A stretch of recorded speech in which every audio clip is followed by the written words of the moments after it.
as I told you, Congresswoman Janice Hahn would really prefer it in San Pedro, as many people here would. But we always get short shrift. Venice, all the money goes downtown, and we don't get maintained our services, including our bathrooms and streets and whatever. So taking the money and run doesn't work for us at all. That's number one.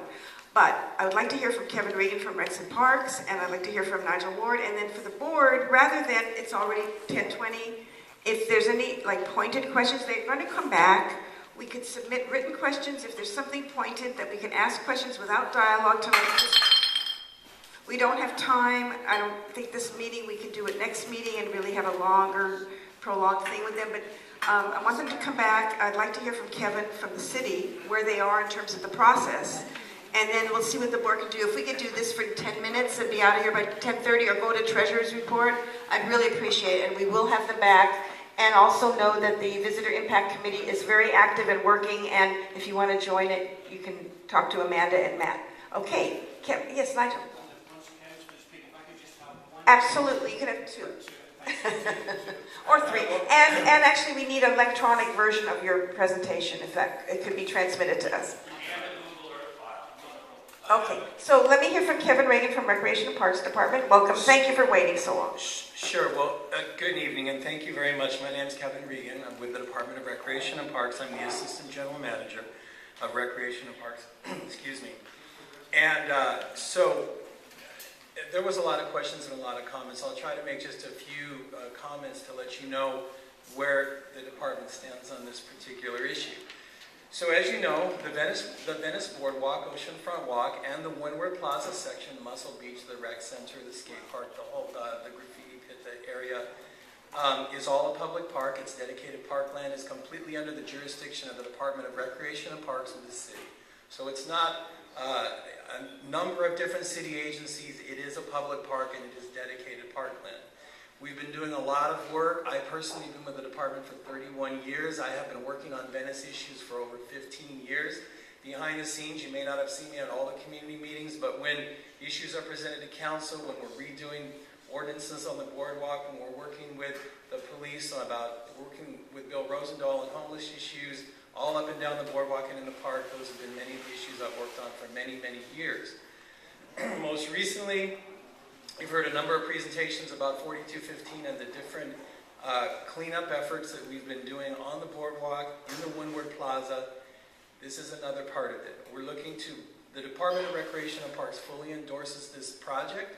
We think it's a great project. We think in all of the 450 parks in the city of Los Angeles, Venice Beach Park is the paramount location for this project. And we're not...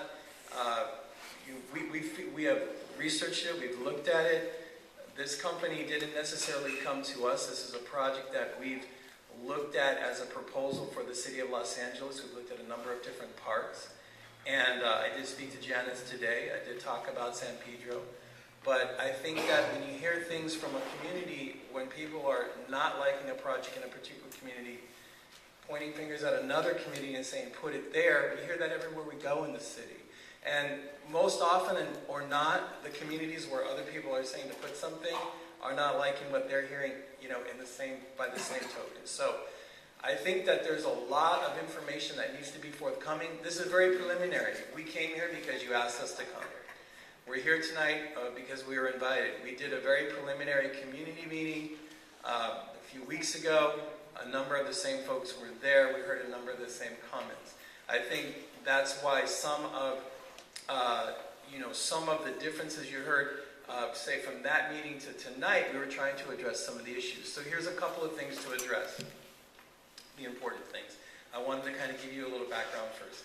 Number one, at the first community meeting and in subsequent meetings on the internet, in letters we've received, in comments from Bill Rosendahl's office, in comments from folks that we've even encountered on the boardwalk, everybody wants improvements to the restrooms, and Recreation and Parks more than anyone wants improvements to the restrooms. Over the years, we've done a number of improvements to the restrooms. The fact of the matter is, they get heavy use, they're heavily vandalized, and our budget is completely cut time and time again to do that type of maintenance or repair.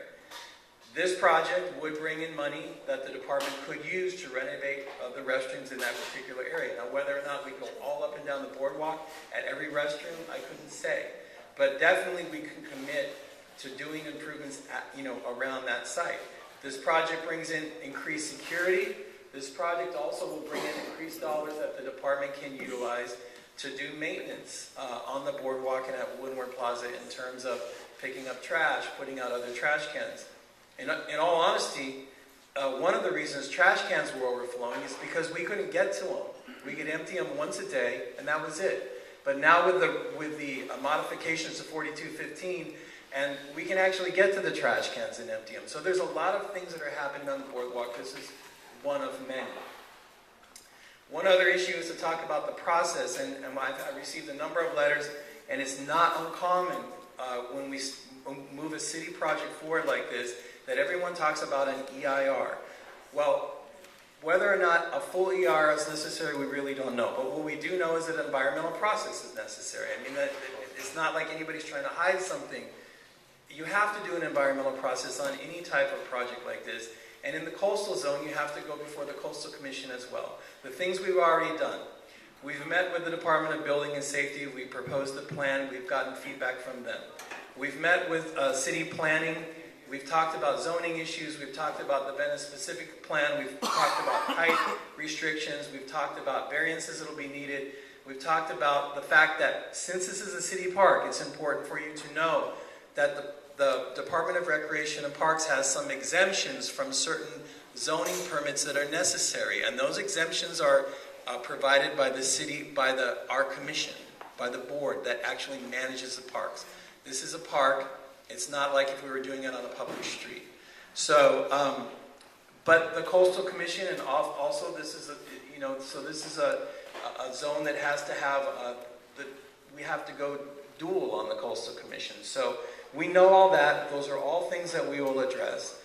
When we get to a point where we're at the proper moment in time, which we're not there yet, the company, Great City Attractions, will have to hire an environmental consultant. They'll work with our environmental staff in the Department of Recreation and Parks to determine the full scope of the environmental process. And that environmental process, once it's done, as you all know, because you know these things, has a 30-day review process on the document, and then typically we result in another community meeting. So these are preliminary community meetings. We have met with Bill Rosenthal's office. We have met with a number of other city agencies, as I mentioned. This will all be transparent. This is all part of the process. Department of Recreation and Parks is in favor of it. Department of Recreation and Parks is charged with creating public recreation opportunities in the city of Los Angeles. And we are also mandated to self-generate at least $30 to $40 million of our annual budget. Our annual budget is $185 million. Our budget continues to be cut. 2 years ago, I laid off 100 full-time employees. Some people have worked for the city for 20 years. The job is gone. The mayor's budget, which you heard will be released by Friday, also contains layoffs. Here's a fact for you. We're talking about the evilness of generating revenue in the city of Los Angeles. The Parks Department has to generate revenue. The events where folks came up and talked about how this is horrible because we're putting a wheel where they want to have events, those events are revenue-generating events for the city of LA.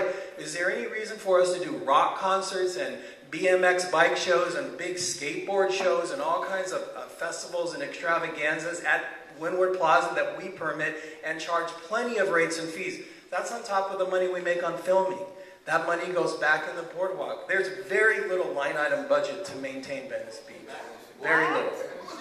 Right, so, you know what? I'm making a comment.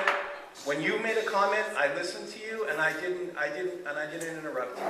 The last thing that I'm going to say is this. Every $1 million that the Department of Recreation and Parks can generate will pay for 17 full-time jobs that otherwise possibly could be laid off. So is the city looking for opportunities to make revenue? Absolutely. Is this a great opportunity for that? Yes. But that's not the only point.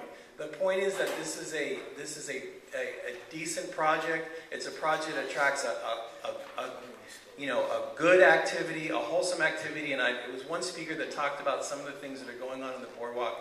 And those are the things we're trying to change. Those are the things we're trying to bring in quality activities, and I think that that's my speech. So, Thank you, Kevin. Don't go away. We may have some questions. Now, Would you like to speak now? I will call on you. no, I don't want to get special treatment, but No, don't say yo. our fear is being left out. We have a ton of fears. Your fear is being left out. I don't want to prostitute ourselves. We could go fuck people and get money that way. No, we don't want to do that.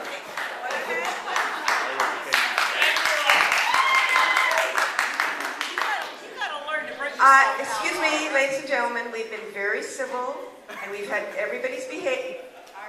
Ira, you deserve to raise your hand, and I shall call on you. A fear. Okay, and I will call on you. I will not tolerate people speaking out of turn anywhere, so don't do that again. Is there anyone else who would like to raise their hand and be called on the board? Amanda.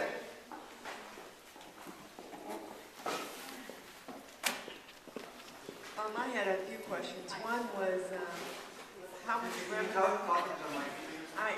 How much revenue are we talking about that will come to the city, and what kind of commitment could we get that that money would go to pay for the impact in Venice? I have a few things I would like to do, but I'll answer your question if I may. Kevin may also wish to add to my response. At this stage, we're still in negotiations with the city about how and when and how long we'd be there and what that revenue may or may not be. It's too early for us to be able to even think about finalising that. Yes, we do have some projections and some concepts about what would work for us. We're in those negotiations.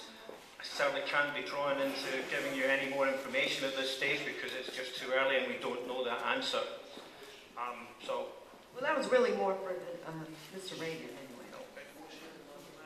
I'm sorry, I was speaking to someone who was asking for my card when you asked your question. Could I hear it once again? Yeah, no, I asked how much revenue we're talking about that would go to the city, and when you say, well, we'd be willing to clean up a few of the bathrooms near that wheel, I wondered whether the city could do a hard commitment, 50% of the money goes to improvements in Venice, or... Sure, at some point we can, and again, I know we're talking about the city and recreation parks as a city department, but I think it is important to differentiate that this is a park, and the money, the revenue, will be recovered and negotiated by the Department of Recreation and Parks. Nigel's correct. This is a negotiation at the point that we have not settled. When we settle it, there will be a report going to the Recreation and Parks Board. When that happens, the report with all the information will be on the internet, and it'll be available at the board meeting. So my point is, there's a number of other public processes in which you can see exactly what the cost share agreement will be and what the revenue coming to Recreation and Parks will be. I'm sorry. Go ahead. Yeah, that's the whole point of us going to various boards. Like, for example, Recreation and Parks has a commission, and that commission actually sets policy for the department. So, typically, the commission has purview for projects that will be up to like 3 years. So this is proposed for a 3-year project. So at some point, we'll be taking this proposal to our board. The board, they make a decision. So nothing is ever a done deal until the board approves it or denies it. That's what they're there for. And these are, members that are appointed by the mayor and unpaid. Thank you. Let's move quickly. We already are at 10:30, and we still have our financial stuff to go.